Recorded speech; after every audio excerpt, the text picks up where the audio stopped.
Hey this is பூவி. வடை மோர் குழம்பு recipe இன்றைக்கி லன்ச்சாக நான் பண்ணேன். அதை உங்கள் கூட ரெசிபியோட வீடியோ உங்களுக்கு ஷேர் பண்ணிடுறேன்.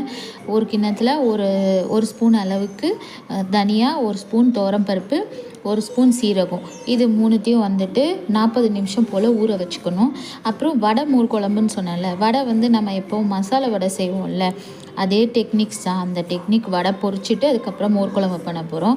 ஸோ ஒரு 2 ஸ்பூன் அளவுக்கு துவரம்பருப்பு, 2 ஸ்பூன் கடலைப்பருப்பு, 1 ஸ்பூன் உளுத்தம்பருப்பு, 1 ஸ்பூன் ஜீரகம், 1 ஸ்பூன் சோம்பு, 4 பல் பூண்டு, ஒரு 4-5 வரமிளகா, இது எல்லாத்தையும் நான் ஒரு மணி நேரம் ஊற வச்சுருந்தேன். ஊற வச்சுட்டு இந்த மாதிரி ஒன்றும் பாதியமாக இருக்கிற மாதிரி அரைச்சி எடுத்துக்கோங்க. 3/4 பங்குக்கு அரைச்சா போதும். ஒரு ஸ்பூன் மஞ்சத்தூள், 1 ஸ்பூன் சோள மாவு, உப்பு கொஞ்சம், அப்புறம் பெருங்காயத்தூள், ஒரு வெங்காயம், அப்புறம் கருவேப்பிலை, கொத்தமல்லி எல்லாம் போட்டு ஃபஸ்ட்டு வடை மாதிரி பொரித்து எடுத்துருங்க. மசால் வடை பொரித்து ரெடியாக வச்சுக்கோங்க. நெக்ஸ்ட்டு ஒரு மிக்ஸி ஜாரில் தனியா, துவரம்பருப்பு, சீரகம் ஊற வச்சுருக்கோம்ல, அதில் 2 தேங்காய் பத்தை, 4 பச்சை மிளகா.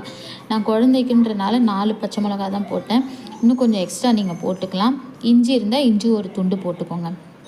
அப்புறம் தயிர், 1/2 கப்பு அளவுக்கு தயிர் ஊற்றி அதில் கொஞ்சம் மஞ்சத்தூள் போட்டு பெருங்காயத்தூளும் போட்டு பல்ஸ் மோடில் அரைச்சி எடுத்துக்கோங்க. அப்புறம் தேங்காயெலாம் அரைச்சி வச்சுருக்கோம்ல, அந்த விழுதோடைய இந்த மோர் குழம்பு, அந்த மோருக்கான அந்த தயிர் அரைச்சி வச்சுருக்க மோராக இருக்குல்ல, அதை கலந்து வச்சுக்கோங்க. இப்போது ஒரு பாத்திரத்தில் 3 ஸ்பூன் அளவுக்கு தேங்காய் எண்ணெயில் தான் நம்ம இந்த மோர் குழம்பு பண்ணணும். 1 ஸ்பூன் அளவுக்கு நெய், இல்லைனாலும் அவாய்ட் பண்ணிடலாம். தேங்காய் எண்ணெய் மஸ்ட்டு. அதுக்கப்புறம் ஒரு ஸ்பூன் அளவுக்கு கடுகு போட்டு வெடிக்க விட்டுட்டு 4 காஞ்ச மிளகா போட்டுக்கோங்க. கருவேப்பிலை கொஞ்சோண்டு போட்டுக்கோங்க. நம்ம பெருங்காயம் தான் தயிரோடைய இந்த விழுதோடைய அரைச்சி ரெடியாக வச்சிட்டோம். ஸோ அதை தாளித்த உடனே அந்த விழுது எடுத்து இதில் போட்டுட்டு கொஞ்சம் கல் உப்பு போட்டு, அதாவது எப்படின்னா மோர் குழம்பு தளன்ட்டு வர மாதிரி இருக்கும். பொங்கி வரப்போ தான் நிறுத்திடணும். ஏன்னா ரொம்பவும் கொதிக்க விட்டால் ரொம்ப தெரிஞ்சு போன மாதிரி ஆகிடும். இப்போ தளன்னு வரப்போ இந்த வடையெல்லாம் சுட்டு வச்சுருக்கோம்ல, அதை போட்டுட்டு ஒரு 5 நிமிஷம் ஸ்லோ ஃப்ளேம்லேயே வச்சு மூடி வச்சு எடுத்துருங்க. அப்புறம் கொத்தமல்லி போட்டு சர்வ் பண்ண வேண்டியதான்.